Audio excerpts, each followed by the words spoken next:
to the RYLACast, the official podcast. I kind of dipped into announcer voice there for a second. I really liked it. Podcast.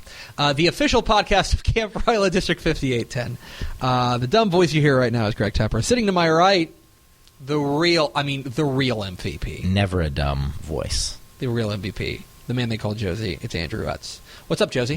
Not too much, Greg. How about with you? That was very robotic. Yeah, it's fine. We're playing with voices right now, I guess. I don't know. We are thank you for listening to this podcast. We appreciate you downloading it. We appreciate you rating it. We appreciate you telling your friends.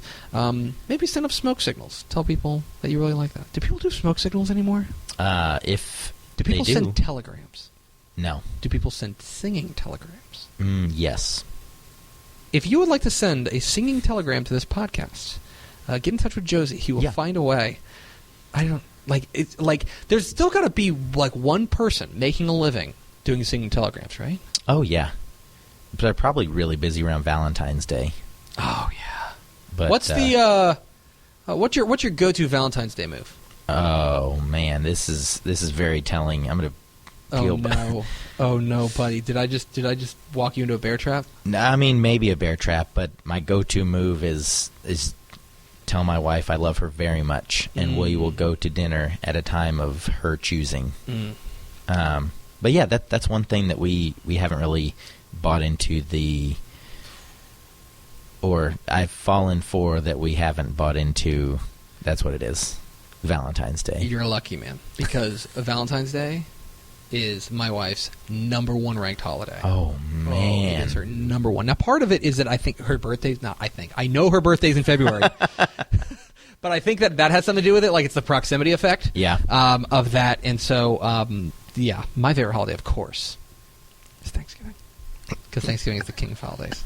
Yes. Sorry, I thought you were going to plug that your favorite holiday was Valentine's Day after that lead-in, but no, absolutely not. Veered off. No, you got to zig when they zag, baby. That's right, but I'm Team Thanksgiving as well. Of course, Thanksgiving's great. Okay, this is the RYLAcast. Thank you for spending part of your day with us. I'm sure I already said that. We have a very special guest coming up in the second segment of the show.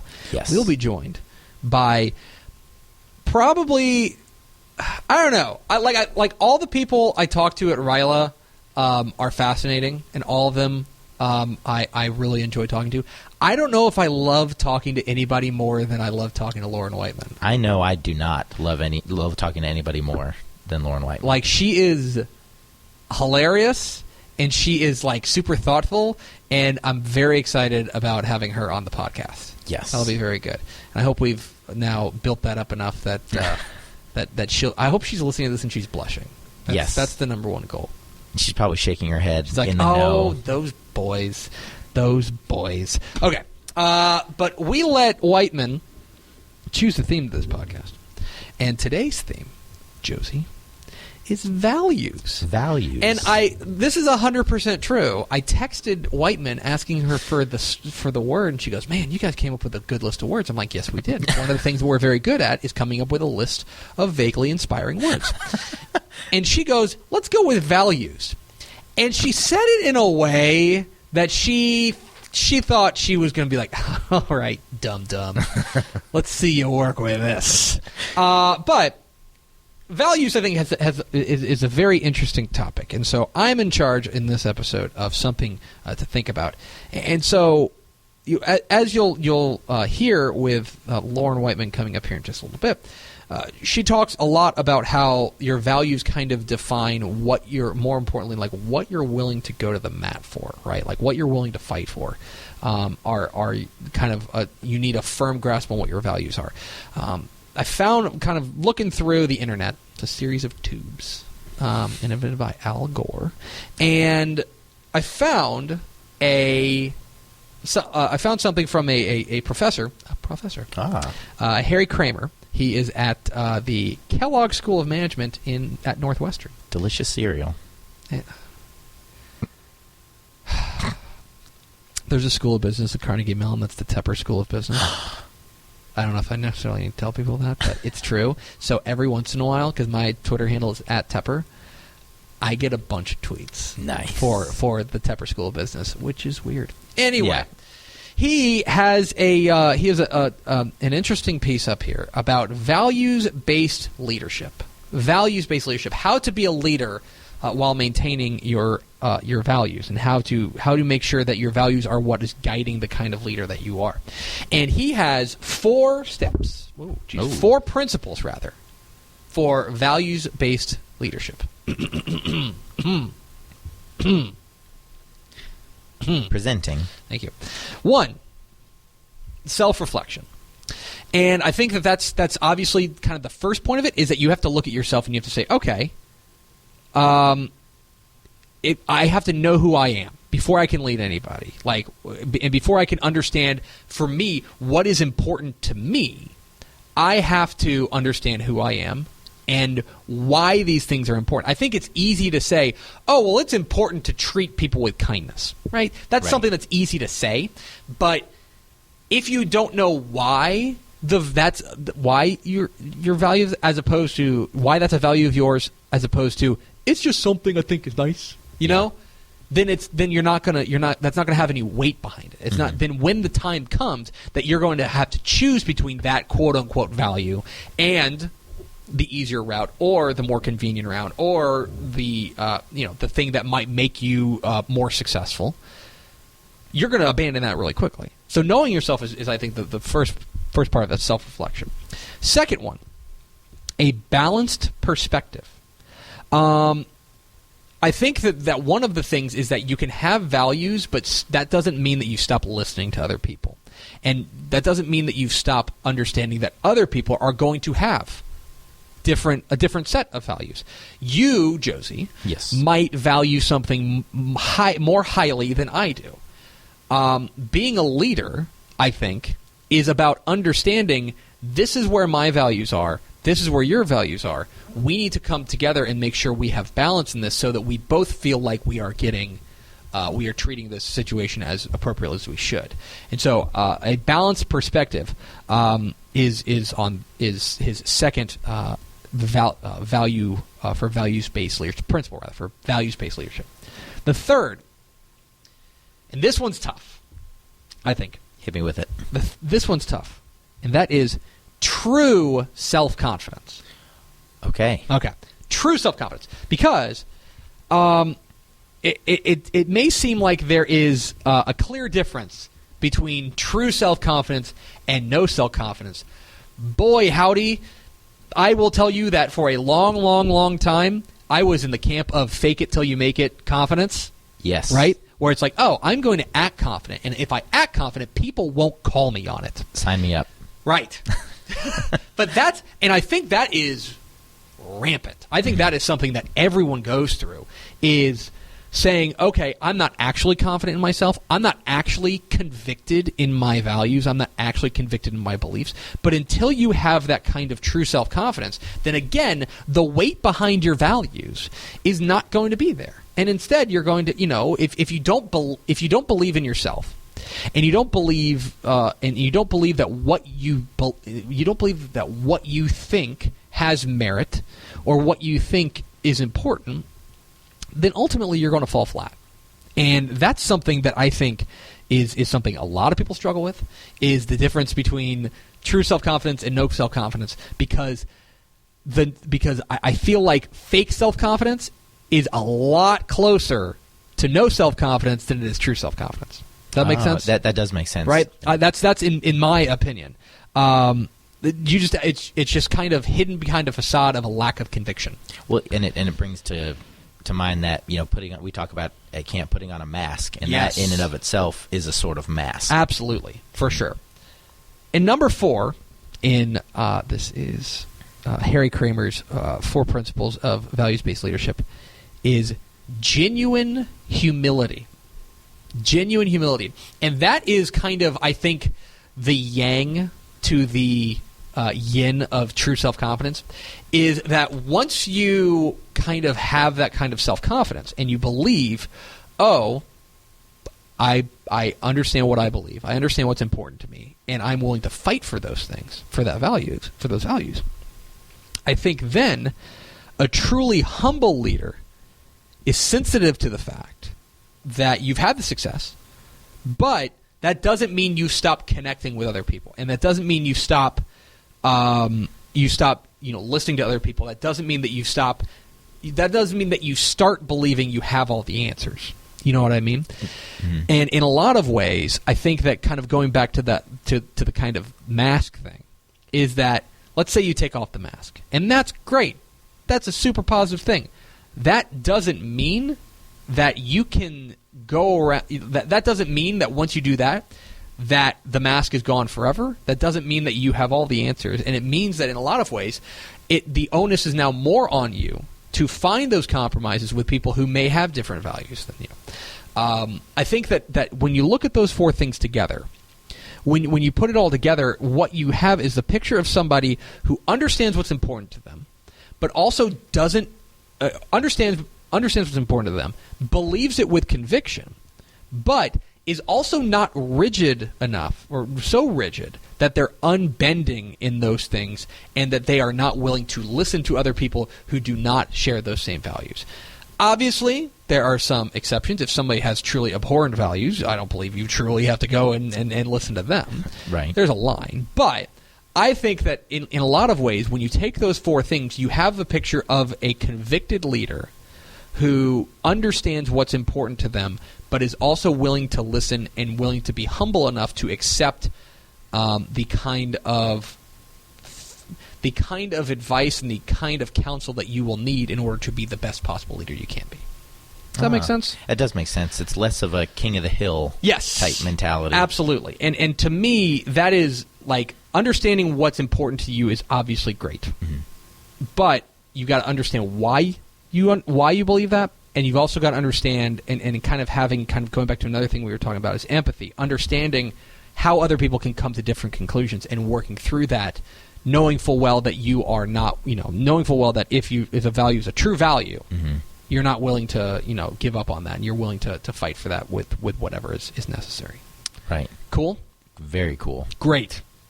Good. I'm done talking. Let's listen to somebody else talk. Okay. Here's Lauren Whiteman, our conversation with Lauren Whiteman, coming up on the RYLACast.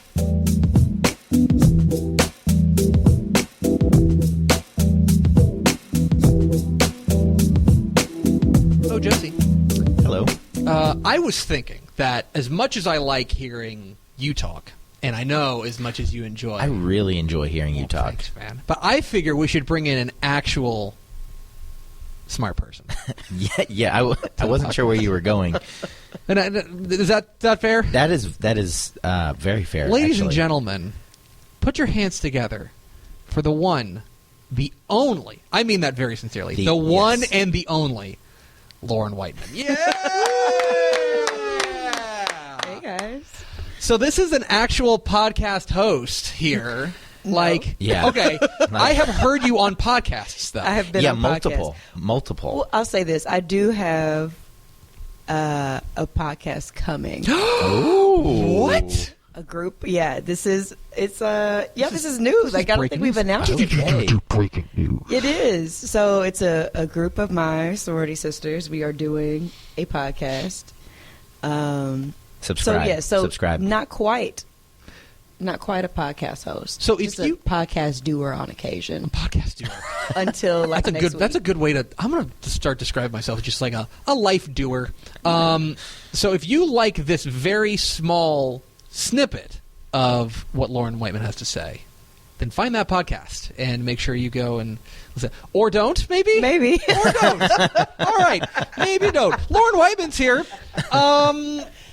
Whiteman, let's start, as we always do, asking you to recount for us in whatever way you feel necessary, whether it's just telling us, whether it's singing. Okay. That would be first. Will you stop? We're trying to get people to sing their story. Many people have sung their story. However, many people are saying. So if you would just recount for us your RYLA story.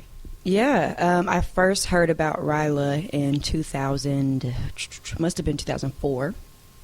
Jeff Egger and another person from our high school had gone and came back and were talking about it over the summer as we were doing our summertime athletics prep or whatever.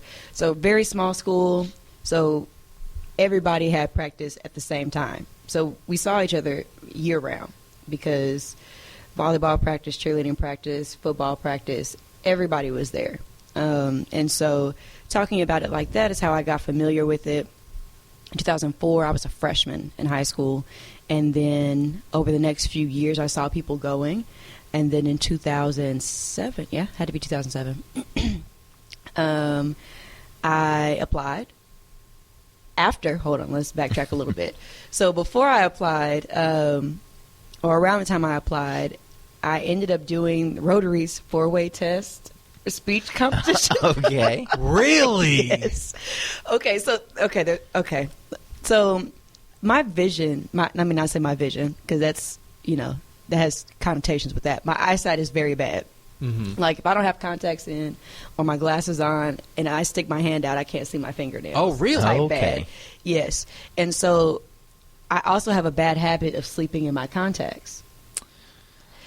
So we have exited the highway, and we are somewhere, and I don't know where we're going. We're going to loop back.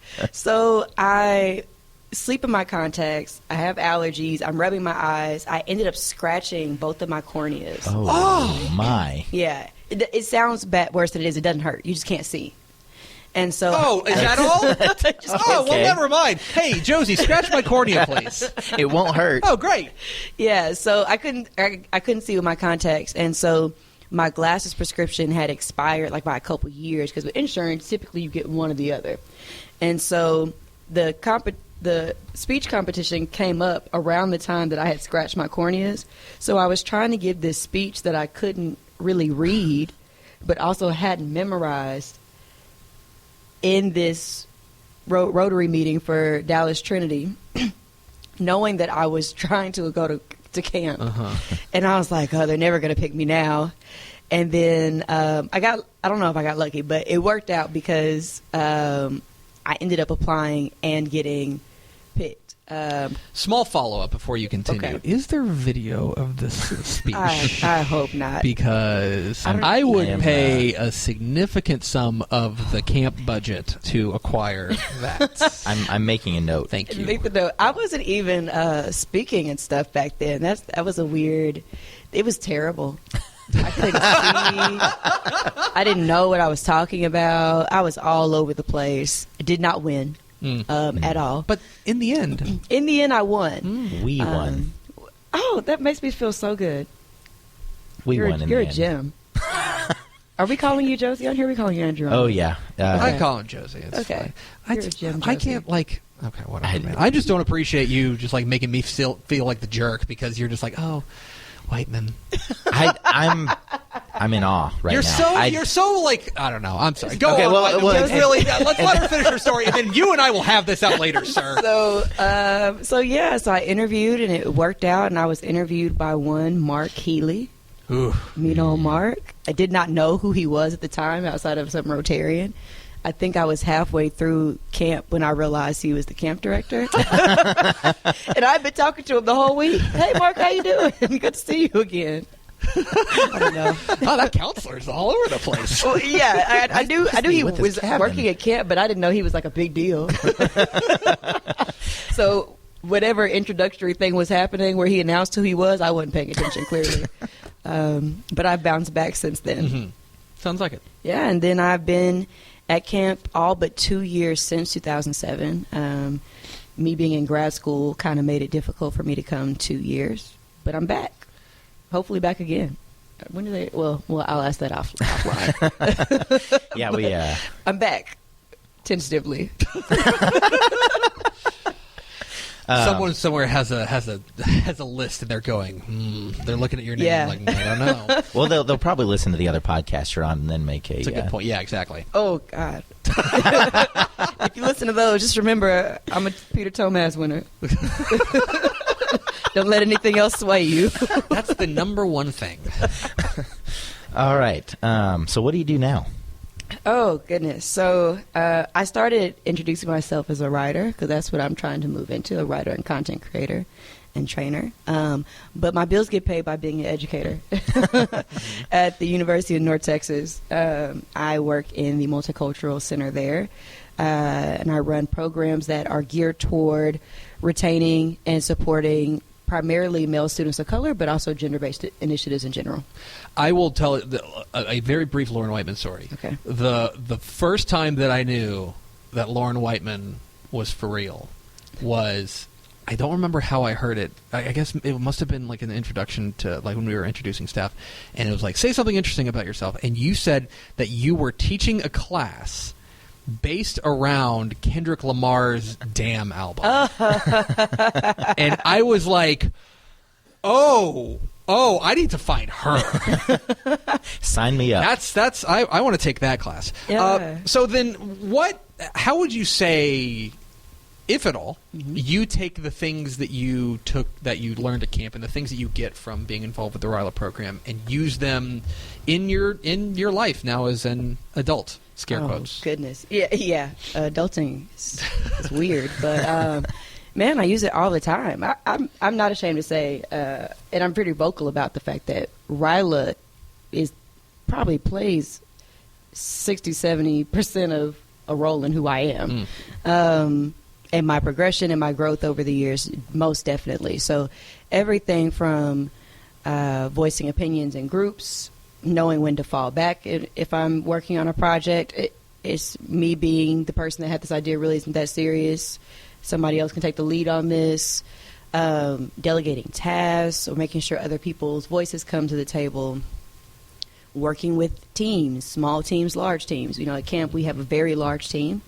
And we know that certain people have certain skill sets and certain people do well in certain places, and knowing when to work that out and knowing how to handle it if maybe you don't get the role that you always want or that you want at that particular time. So all of those things, very practical skills, but just in general, making sure that I'm being mindful of things that are bigger than whatever I feel like I have going on at the time. Mostly. I try to make sure everything goes back to that. Sometimes I do that well. Sometimes we all do something well, yeah. So, excuse me, what word did you choose as your focal point for this podcast? I chose values. Well, that's it. I chose values. Well, that'll do it. Thank you. So please tell us about that. Yeah, so I think one thing that I'm very big on is being as authentic as possible. And we know that sometimes that is easier said than done. I gave a presentation once where it was Kanye West based actually, but I told you this is why Whiteman and I get along. Yeah. I was doing this. I was presenting at a conference in Philly last March, and was doing this presentation, and I said that authenticity for adults is largely your ability to be balancing your ability to be yourself with your need to pay your bills, right? And so, kids, college students, high school students that are applying, whoever's listening to this, take advantage of the times you're able to be authentic and don't have to worry about if your light bill is going to get paid, because those days come. But I think come fast. It's a lot of they do.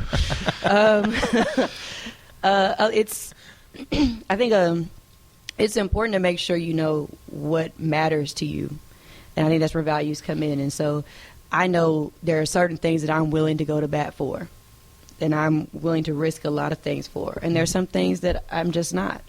And for me, that goes back to what I value, what I believe in, and being true to those things. Because I think that, you mentioned an interesting point is there are things you're willing to go to bat for? Absolutely. But the other part, where there are things you're not. And I feel like one thing I hear from campers and just from young folks, my God, I'm 170 years old, is people who want to fight every battle. Oh, yeah, I used to be like that. I think all of us, I think everyone has a moment or a time in their life where they're like, I am going to fight every single battle. And I feel like, this is just me, I feel like value, like determining what your values are a way of just kind of knowing how much energy you have. Yes. Physical energy, mental energy, emotional energy, all of that, and being able to put that in a place that is like useful and something that you are willing to actually fight for, as opposed to just saying, well, this this makes me angry. I am going to go and do something about it. Correct. Because sometimes it's just that juice just ain't worth that squeeze. Correct. I'm going to start saying that. We have a very limited amount of energy, right? Like, it's not like air, it's out there, right? You get tired and you just can't do it. You burn out. And that's a dangerous space to be. And so, yeah, I think that's exactly right. I think there are some battles I'm willing to go to bat for and risk it all for. I think there are others where I'm willing to fight for but not willing to take the lead on, and that's not always a very popular thing either. Mm-hmm. But I'm prepared to support a lot of causes. And sometimes it sounds pretty passive, but it's just certain things. It's only so many things I can give my energy to. It's just facts. Do you have one more question? Or do you have, or just the one we always end on? Because I have one more question. No, you go while I still think about it. That's fine. I want to talk about the fact that you are among your many talents. Okay. You can see her TED Talk on YouTube. Oh wow. You can. There's you've on many podcasts. You write for, what's the website you write for? I write for goodculture.life. Goodculture.life. If you want to check that out. Not always suitable for work. You are in my mind, the world's number one ranked IG story. Oh. Your Instagram story, it's at It's Me Whiteman. I'm on private right now. Oh, are you? Yeah. Oh, my bad. But if you're a RYLA person, you'll ask. Yeah, right? send me a request. Yeah. And send me a message saying vet- who you'll you are. vet- And team will I'll vet you. review. Your Instagram, I think your Instagram stories are my favorite television show. It is. Are you? I'm expanding it to all social media. Yeah. You talking about football season tweets? I mean, football season Oh tweets. boy! If you want to see an OU meltdown on a Saturday, my gosh. I feel like I was with you at the game whenever I'd watch those, and I'm My exhausted. team stresses me every fall. Every fall they stress me. your team is Oklahoma, by the way. University of Oklahoma. Yes. They stress me every fall. It is amazing. As just a neutral observer, Yes. who doesn't actually care if Oklahoma wins. Wait, I hope Josey you're said happy. yes like he's a neutral observer because he's not. No? You're not. I mean, for the most Well, you part. are up until November Yeah, when Clemson and OU.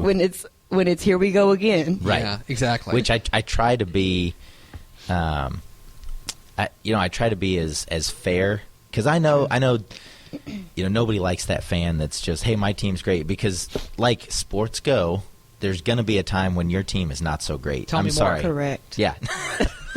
So I try to balance that friendship with, like, would I like Lauren Whiteman to talk to me ever again? Yeah. I mean, I did the same thing after the newness of going to a big school. Because Tyler Street, I went to Tyler Street. It's a very small, super small school. So once the newness of going to a big school with a big name team wore off, like, I didn't troll Slime and Majid about Texas sports anymore. It's not that big of a deal. Yep. I have just, there again, much like the values thing, there was a moment where I definitely wanted to talk a lot of mess about sports, but then that clapback is so strong. If you are talking a big game about sports and then it does not go the way that you would prefer, man. there are few things worse. Yes. True.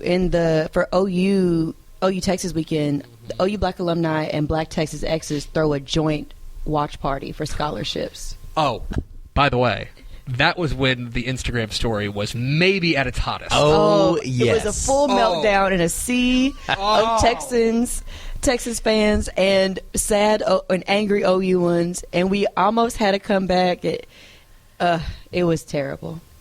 Anyway, I'm signed up for that roller coaster every it day. It is the social media thrill ride you didn't know you needed, but you do. And I will say that sometimes I'll come home and I haven't been on my phone all day, and Joni, my wife, will say, "Have you seen Whiteman's story?" It is. love Anyway, so request at It's Me Whiteman on Instagram and, Yes. and get on this. It's the internet's Game of Thrones. I do a Game of Thrones live tweet too. Oh, that's right. You are That's the true. Thrones. Yes, I am. I did enjoy Team the, Night King. I don't. Yep. That's Yep. Greg's like, yep, that sounds good. He's the guy who comes at night. I'm really into Really into Game of Sports Thrones. and Thrones. So, do you have something you'd like to plug? Could be movie, your TED Talk, your Instagram. The TED Talk is called, by the way, Prophetic Stories of Freedom, Connecting Hip-Hop and Higher Education by Lauren Whiteman. That is my TED Talk. Gotta pull it up.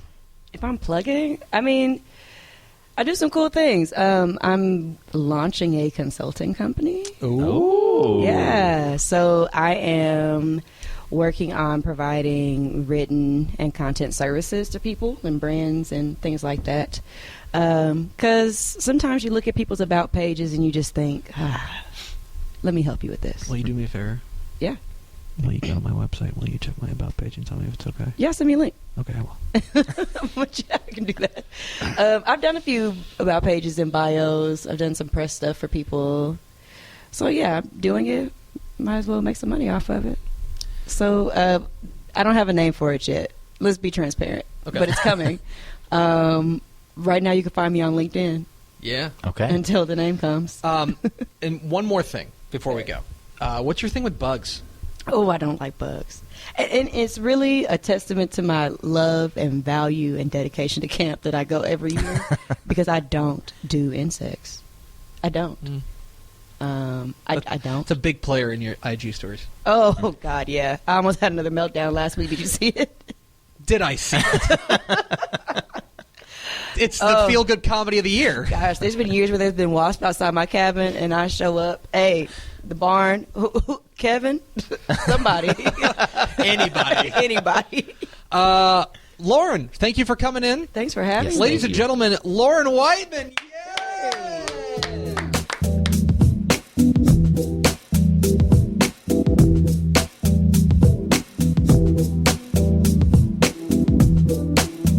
All right, thanks once again to Lauren Whiteman for being our guest here on the RYLACast. That was great. That was fantastic. I feel bad that I shouted out her Instagram, and it's private. Don't feel bad. Her IG's really good, though, guys. It's so good. You should. Well, this is a plug to become her friend. Yeah, become her friend. And then you'll be able to see how fun it is. Yeah, make friendship of value for you. We almost got there, and then I pulled the ripcord at the very last second. And now, with something to leave you with, we go to our correspondent, Josey. Well, thank you, Greg. Speaking of good culture, see what I did there? Culture. Did you write that down? No, but I did write down culture. Okay, good. Is a combination of what you create and what you allow, which I feel like ties very well with values. So, and I saw your inquisitive look there. Mm-hmm. What you create in terms of a persona of, I know we've talked to a couple people about living out your true self and what you present to everyone. You've got to be able to back it up. Mm-hmm.